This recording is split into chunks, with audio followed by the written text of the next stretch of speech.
नमस्कार दोस्तों। इस गाय को पेशाब लगना बंद हो गया है पिछले 2-3 दिन से। एक बूंद भी पेशाब नहीं किया है इसने। और अब हम जब इसका इलाज करने यहाँ पर पहुँचे थे तो हमने देखा कि ये गाय बुरी तरह से लड़खड़ा रही थी, ठीक से खड़ी भी नहीं हो पा रही थी। और खाना पीना भी इसने छोड़ दिया है बिल्कुल। और म्यूकस मेम्ब्रेन आप इसकी देख ही सकते हो, पेल टू वाइट हो रखी है बिल्कुल। और डिहाइड्रेशन का ये शिकार हो चुकी है उसके साथ में। तो इस वीडियो में हम देखेंगे कि इस चीज़ का कारण क्या है और कैसे इसको सुधारा जाए और कैसे ध्यान रखा जाए इन चीज़ों का, कि हमारे पशु में ये शिकायत ना हो कभी। तो हमने कैथेटर लगाकर इसका पेशाब पूरा खाली किया है। लगभग 30 से 35 लीटर पेशाब इसमें से निकला है। हमको लगभग आधा घंटा लगा इसका पूरा पेशाब खाली करने में। और बहुत ही बुरी कंडीशन में थी ये गाय। अगर एक दिन इसको इलाज और नहीं मिलता तो ये बच नहीं पाती, इसकी मौत निश्चित थी। क्योंकि जब पेशाब ज़्यादा दिन तक शरीर के अंदर रहता है तो पेशाब के अंदर यूरिया की उपस्थिति होती है और यूरिया से पेशाब के अंदर से अमोनिया बनने लग जाती है शरीर में। और अमोनिया जो जानता है, पढ़ा लिखा है, वो जानता है कि अमोनिया कितना खतरनाक जहर है। एक तरह का जहर ही है अमोनिया। हम टॉयलेट साफ करने के लिए जो पीली वाली बोतल यूज़ लेते हैं वो उसमें अमोनिया ही होता है। तो आप सोच सकते हैं कि इस गाय का क्या होता अगर इसको ट्रीटमेंट नहीं मिलता। तो ये पेशा पूरा खाली करने के बाद हमने इसको ट्रीटमेंट दिया है। तो ट्रीटमेंट के अंदर हमने इसको आरएल लगाए हैं और डीएनएस लगाए हैं। और जैसे ही पेशाब खाली हुआ तो इस गाय को इतना आराम मिला कि ये यहीं पे सो गई, नींद ले ली इसने। और हमने इसके नींद के अंदर ही ट्रीटमेंट किया है बाकी का आगे का। और इस ट्रीटमेंट के बाद का रिजल्ट भी हम आपको इस वीडियो में आगे दिखाएंगे।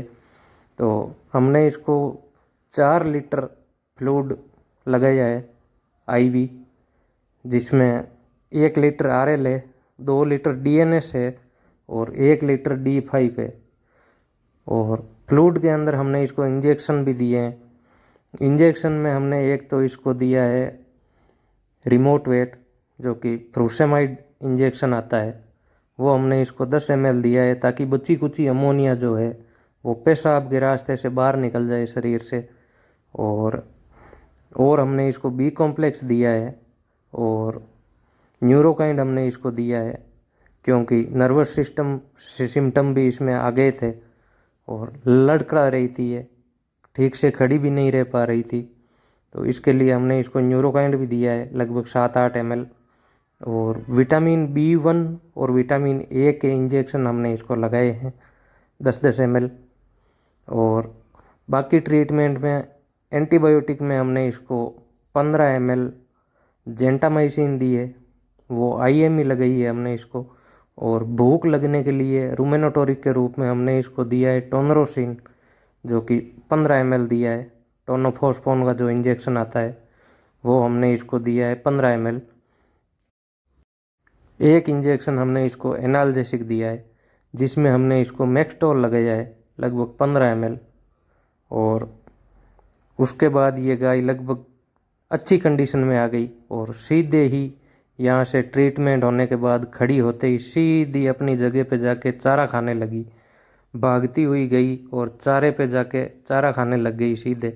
वो आगे आप रिजल्ट देखेंगे। तो अब इसका इलाज लगभग हो चुका है और ये सीधी यहाँ से छोड़ते ही सीधी अपनी जगह पे गई जहाँ पे इसको रोज़ बांधते हैं और चारा खाने लगी। तो कैसा लगा ये ट्रीटमेंट?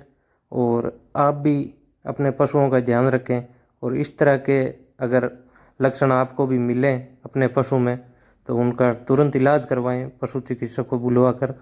और हमारे वीडियो को लाइक ज़रूर करें। चैनल पर आप पहली बार है तो सब्सक्राइब कर लें। अगर फेसबुक पे देख रहे हैं तो फॉलो ज़रूर करें।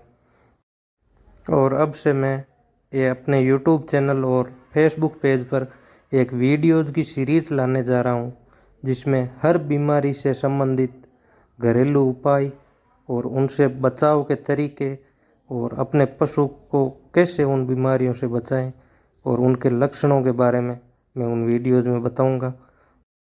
इसलिए हमारे चैनल के साथ जुड़े रहें। धन्यवाद।